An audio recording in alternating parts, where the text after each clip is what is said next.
أستاذ، هل تعتقد أن الدين أو نفس الدين مسيح وجيوش وإسلام هو كمثل الفلسفة والعلم؟ يعني هل الدين هو وسيلة للإجابة على أسئلة الإنسان الكبرى أم لا؟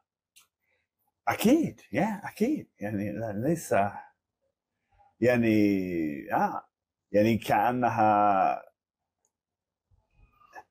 لان الكتب الدينيه، القران والانجيل، يعني كانها جواب لهذا السؤال. صح. يعني ماذا سنقول، كيف كيف نجاوب؟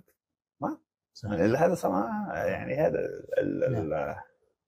نعم. وكذلك الفلسفه، يعني نعم. يعني كيف. ولهذا السبب يعني مثلا ابن سينا وربطوا بين الفلسفه اليونانيه القديمه والدين الاسلام